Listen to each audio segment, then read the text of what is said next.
So you might be asking yourself, how does an archaeologist find a site? Well, we conduct what's called a survey. Of course, some sites were never actually lost, as should be obvious by many of them that you can go and visit today. Other sites were found by chance. For example, Lascaux Cave in France, which was actually discovered by accident in 1940 when an 18-year-old boy was out playing with his dog, and his dog suddenly fell through a shaft and into the cave itself.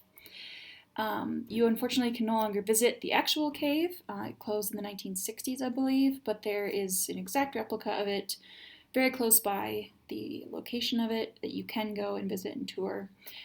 There's also an interesting documentary by Werner Herzog called Cave of Forgotten Dreams that has some beautiful footage from inside the cave itself. Some sites are actually discovered during construction or development. In this particular case, the photo we're seeing here was from the cleanup from the 9/11 attacks at the World Trade Center. They actually found an 18th century ship that was buried below the buildings themselves. Similar story then for construction work in Mexico City. There was this large monolith. I'm not even sure how wide it is. It's several meters wide, but it's a gigantic stone monolith that was discovered by construction workers putting in some new electrical piping. Right near the Zocalo, it's the main plaza of Mexico City. Came across this find, and more exploration led to the discovery of the Templo Mayor, which is one of the largest temples of the Aztec culture. And this area is now called the Plaza de las Tres Culturas because you can see the Palacio Nacional, the cathedral, and the Templo Mayor all in this same area. Very impressive. So what's the problem with this approach to site discovery? Well, none of these methods are actually systematic, so because of that, we don't know how representative these sites are of the greater sample of what's out there. So what's the solution? Well, silly, you conduct a systematic survey. So how does one actually do that? Well, there are several methods that we can employ to conduct such a survey, beginning with documentary sources, going out, actually conducting a pedestrian survey ourselves, conducting some subsurface testing. Maybe we want to use some aerial survey photos, satellite images to explore the greater region around a site that we've discovered. And then there's also geographic information systems, or GIS, for organizing all these data and running analyses themselves. So to start, documentary sources is one place you might want to begin. For example, the site of Lansau Meadows in Newfoundland is mentioned or alluded to in different sections of the saga of Eric the Red that is written. The same can be said for the city of Troy. Heinrich Schliemann, who you see photoed here, he was a scholar who was very interested in finding this site. He, using the documentary text of the Iliad by Homer, he was able to locate actually the real location of the site. So let's say you think you have, so you're going to start walking around the landscape in an area where you think there might be a site. This is what we call a pedestrian survey. And the goal of that is to locate, record artifact scatters, different structures or features, so houses, fields, canals, different activity areas, maybe even areas where raw material were being collected. You would go out, collect artifacts to help you date these different sites and features, and ultimately this helps you to not only determine where you might want to dig, but you can get information on settlement patterns, and we'll see some maps of that in a bit. And so this module includes lots of videos that go along with the things we're discussing, the methods we're discussing. If you're interested in seeing an actual pedestrian survey in action, go ahead and take a look at the extra video that we'll have in the module. In theory, when you are doing a pedestrian survey, you will have a team with you and you will establish yourselves in transects. So these are straight lines, theoretically, that you should be walking about 5 to 20 meters apart. You are therefore covering as much ground as you can, or at least taking a systematic sample of the area that you know.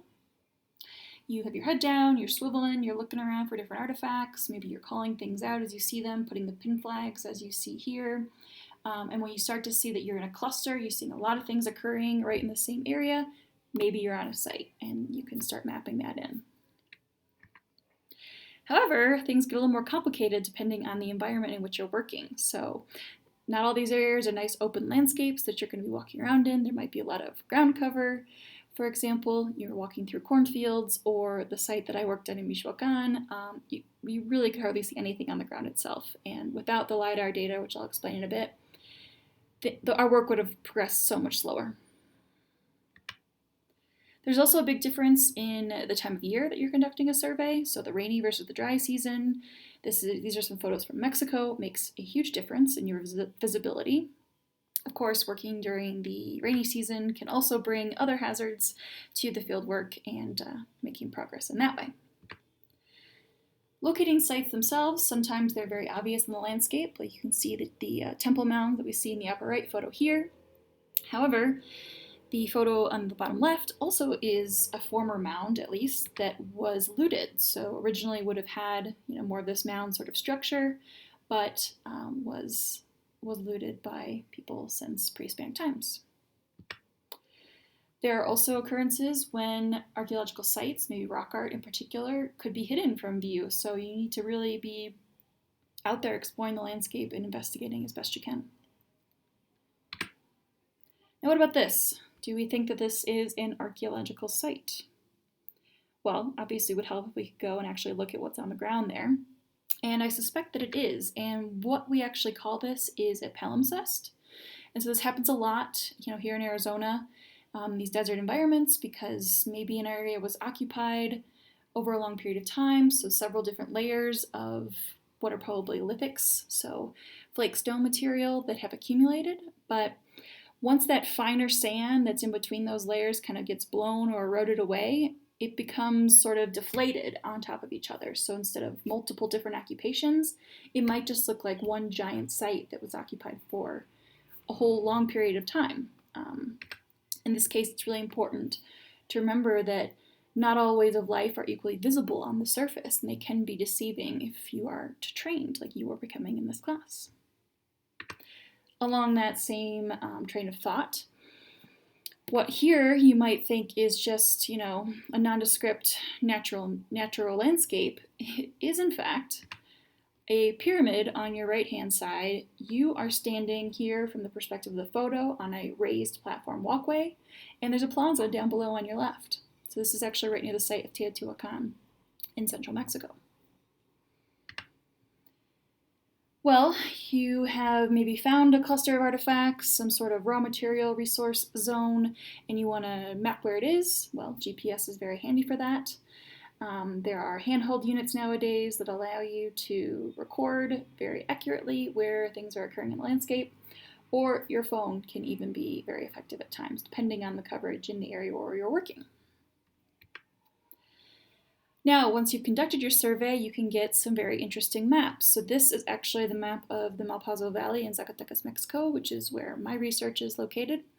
And because of the work of Charles Trumbold, who in the 70s and 80s was out on a horseback riding all over this valley, he recorded over 200 sites, the size of the sites, a little bit about the architecture, and it gives us this sort of map. And what we're able to see are generally three clusters of sort of what he called site aggregates that have been identified, and that's a different type. That's a settlement pattern. So allowing us to look at where people are living on the landscape through time is the sort of questions that we're able to address then with a map like this. Survey can also involve what's called surface collection. So this is a different type of sampling strategy.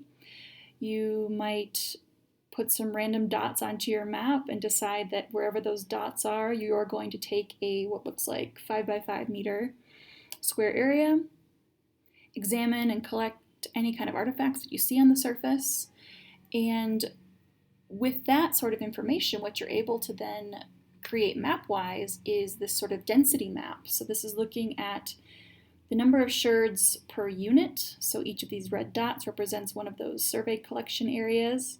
And the bigger the dot, the more pottery was found there. So you're able to see where different activities were concentrated on the landscape.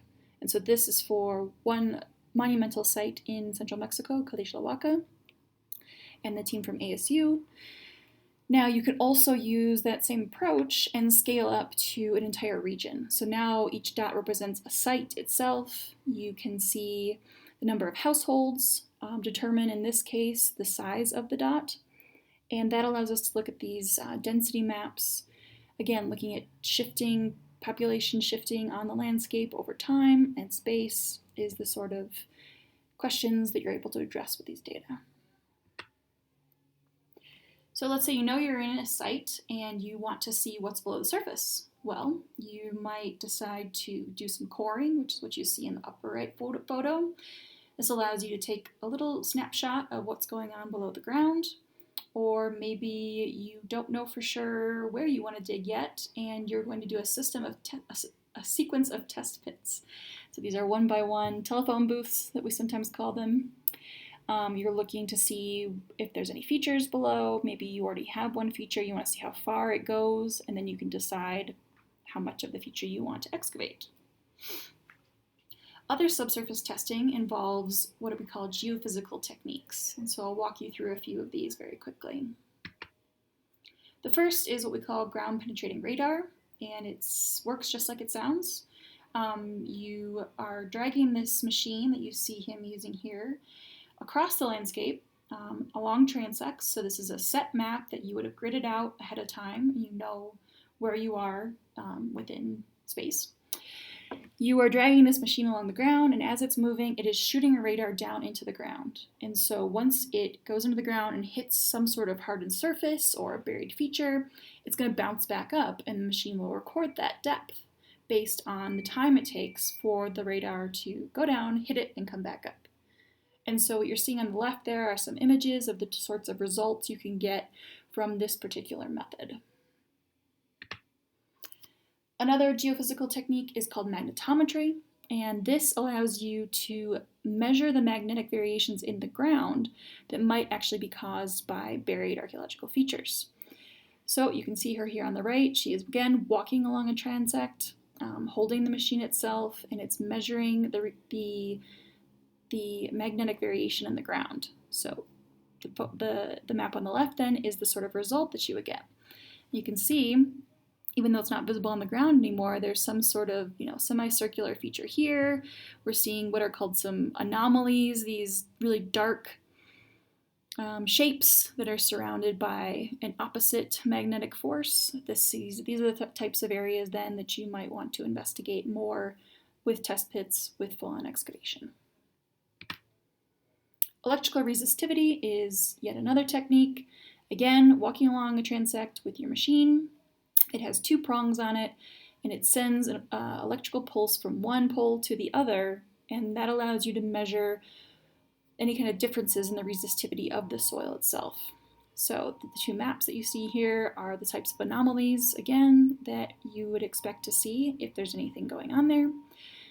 Very linear features like the ones on the left. Maybe it's a road with some buildings on either side of it. So all of this information can eventually be put into your Geographic Information System, or GIS, and this allows you to organize your data in different ways. You have basically like a set of layers within the map that you're able to, analyze for different questions or just make pretty maps, which is mostly what I've used it for. These are some examples from my dissertation research. So on the right, it's a map of sites within the region, put on top of what we call a shaded relief map. And so that allows you to get some kind of 3D depth with where the river valleys are versus more of the mountainous areas. And then the map on the left is the sampling strategy from my ceramic research. So where different clays came from, and then the chemical signatures of those as they clustered based on different statistical analyses. Aerial surveys actually played a huge role in the history of archaeology and the development of the field. A lot of times old war photos become released, they're no longer classified, and archaeologists can get their hands on those and provide you with some really, really helpful information. The two photos that you see on the right, you should be able to tell quite a difference in the visibility of some of these, circular pit sort of features on the landscape, and that's the difference you're seeing between those is actually the angle of the sun. And so because the angle is more, what's the term? I can't think of the term. Is more angled, you're able to see different features that are popping up in the landscape. Satellite imagery as well, which is that red and green image that you're seeing in the middle, that allows you to look at the false negative of the colors that are actually captured by the satellite images. Another example that's used more nowadays is drone technology. So we don't need to wait for a satellite to come over anymore. You can send your fancy drone up into the air and get some really amazing images that have, you know, the 3D data in them as well. This brings us to one of the latest and greatest advancements in the archaeological field, which is the use of LIDAR technology. That stands for light detection and ranging. And I will include a video that will explain in a bit more depth how the methodology actually works. But essentially, you hire a plane with this sort of laser machine in it, and it flies over your study region. It's shooting constantly a laser down onto the ground, similar to that GPR, but now we're talking about in the air. It reflects off the ground surface, or let's say the canopy cover. It actually does it multiple times because what it creates is this cloud of points that you see in the image on the right. And the cloud of points can then be peeled off layer by layer. So let's say you don't want to look at the canopy, you want to look at the ground surface, which an archaeologist would likely want to see. You can go ahead and manipulate the data in that way. The resolution on this data is impressive, 0.5 to 1 meter resolution. It's probably even better by now. And this is the kind of data that we were able to use in Michoacan to produce maps like what you're seeing here. So that image you saw earlier of me standing in the middle of a jungle with leaves all around, it would have taken us, I don't even know how many years to record a map of this that's this accurate and this full. Whereas LIDAR, within a week, you have your information, you can manipulate the data points to create these really cool 3D maps. It allows you to understand the landscape, identify features, and then figure out where you'd like to excavate. I've included some videos of 3D fly-throughs, is what it's called, with LIDAR data from a few different sites. Go ahead and take a look at those. There's been some great advances by a colleague of mine in Cambodia at the site of Angkor Wat. You can see the images on the right there. The one on the left is with all the vegetation cover visible, and once you take all that off, you can see, oh wow, there's actually some angular, other sorts of features on that landscape. And the last thing I'll mention is what's called space archaeology, and that has been the term that's been coined by Dr. Sarah Parsak. She was the winner of the 2016 TED Prize, and using that money, she has created the Global Explorer online platform. And I'm going to link to 2 of her TED Talks where she can explain to you herself what this actually is.